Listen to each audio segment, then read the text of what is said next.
Welcome to মিট্টিস kitchen. আজ আমি আপনাদের সাথে আলু দিয়ে খুবই মজাদার একটা নাস্তার রেসিপি শেয়ার করব। কোনো প্রকার ঝামেলা ছাড়াই খুবই অল্প সময়ের ভেতর এই রেসিপিটি তৈরি করে নেওয়া যাবে। আর এটা অনেক বেশি মুচমুচে হয় আর এটা খেতেও অনেক মজা হয়। হাতে সময় যদি খুবই কম থাকে তাহলে ঝটপট এই রেসিপিটি কিন্তু আপনারা তৈরি করে নিতে পারবেন। চলুন দেখে নিই আমাদের আজকের রেসিপিটি বানানোর জন্য প্রথমে আমি বেসনের গোলা তৈরি করে নেব। তার জন্য এখানে একটা চালনি নিয়ে নিয়েছি আর এর ভেতর আমি 1 কাপ বেসন দিয়ে দিচ্ছি। বেসনটা একটু ভালোভাবে চেলে নেব যাতে করে এর ভেতর কোনো দানা না থাকে। সম্পূর্ণ বেসনটুকু চেলে নেওয়া হয়ে গিয়েছে আর এই দানা দানা যেগুলো বেরিয়েছে এটা ফেলে দেব। এখন এখানে নিয়ে নিয়েছি 1/4 কাপ চালের গুঁড়া, পরিমাণ মতো লবণ, হাফ চা চামচ মরিচের গুঁড়া, হাফ চা চামচ হলুদের গুঁড়া। এখন এই শুকনো উপকরণগুলো একটু ভালোভাবে মিশিয়ে নিচ্ছি।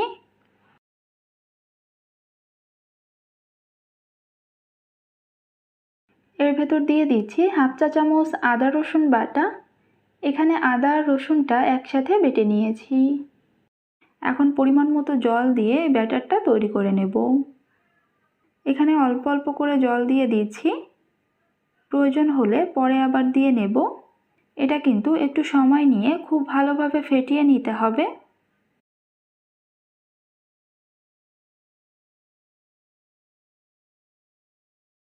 বেসনের ব্যাটারটা তৈরি করে নেওয়া হয়ে গিয়েছে আর আমি এখানে 1 কাপ জল নিয়েছিলাম। আমার 1 কাপ জল সম্পূর্ণটুকু লাগেনি, 2 টেবিল চামচ মতো জল থেকে গিয়েছে।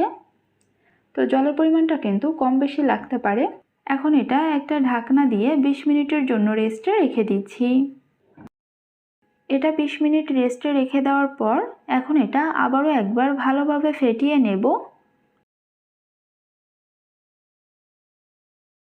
এখানে দিয়ে দিচ্ছি হাফ চা চামচ বেকিং পাউডার, দিচ্ছি 1 চিমটি বেকিং সোডা, 1 টেবিল চামচ গরম তেল দিয়ে দিচ্ছি। তবে আপনারা চাইলে এখানে শুধু বেকিং পাউডার ব্যবহার করতে পারেন। এই সব কিছু একসাথে মিশিয়ে নিয়ে এটা আবারও কিছুক্ষণ ফেটিয়ে নেব। এই যে দেখতে পাচ্ছেন আমি একটা আঙুল ডুবিয়ে এটা দেখিয়ে দিচ্ছি বেসনের গোলাটা কেমন হয়েছে। বেসনের গোলাটা কিন্তু আঙুলে ভালোভাবে কোট করে আছে। এরকমভাবে আঙুলে লেগে থাকলে বুঝতে হবে বেসনের গোলাটা একদমই ঠিক আছে। রেসিপিটি বানানোর জন্য আমাদের লাগবে আলু। এখানে আমি 2টো মিডিয়াম সাইজের আলু এরকম গোল গোল করে কেটে নিয়েছি। আর আলুটা কিন্তু খুব বেশি পাতলা করেও কাটেনি আবার খুব বেশি মোটা করেও কাটেনি। আলুগুলো কাটার পর এটা জলে ভিজিয়ে রেখেছিলাম যাতে আলুগুলো কালো হয়ে না যায়। তারপর আলুগুলো একটা স্ট্রেনারের উপর রেখে জলটা ভালোভাবে ঝরিয়ে নিয়েছি। এখন এই আলুর ভেতর অল্প করে একটু লবণ দিয়ে দিচ্ছি। লবণটা দিয়ে আলুগুলো একটু ভালোভাবে মেখে নেব।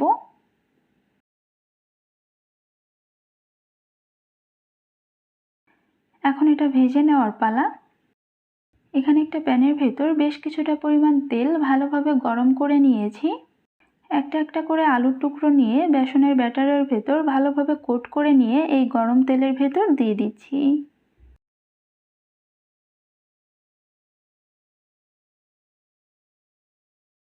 আলুগুলো তেলের উপর দেওয়া মাত্র কিন্তু এগুলো খুব সুন্দরভাবে ফুলে উঠছে।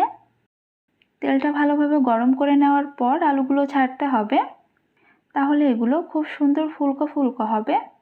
আর এখানে চালের গুঁড়াটা দেওয়ার ফলে কিন্তু এটা অনেকক্ষণ পর্যন্ত মুচমুচে থাকবে। মিডিয়াম আঁচে এটা কয়েকবার উল্টে পাল্টে দুটো পাশ সুন্দর একটা লালচে কালার করে ভেজে নেব। আর এটা একটু সময় নিয়ে ভেজে নিলে এটা অনেক বেশি মুচমুচে হয়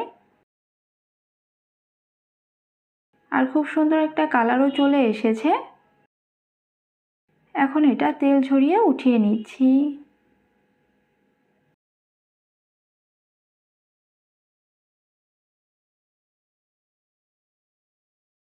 আমি একটা আলুর পাকোড়া একটু আপনাদের ভেঙে দেখিয়ে দিচ্ছি এটা কেমন হয়েছে। উপরে অনেক বেশি মুচমুচে আর ভেতরের আলুটা কিন্তু খুব সুন্দরভাবে সিদ্ধ হয়ে গিয়েছে।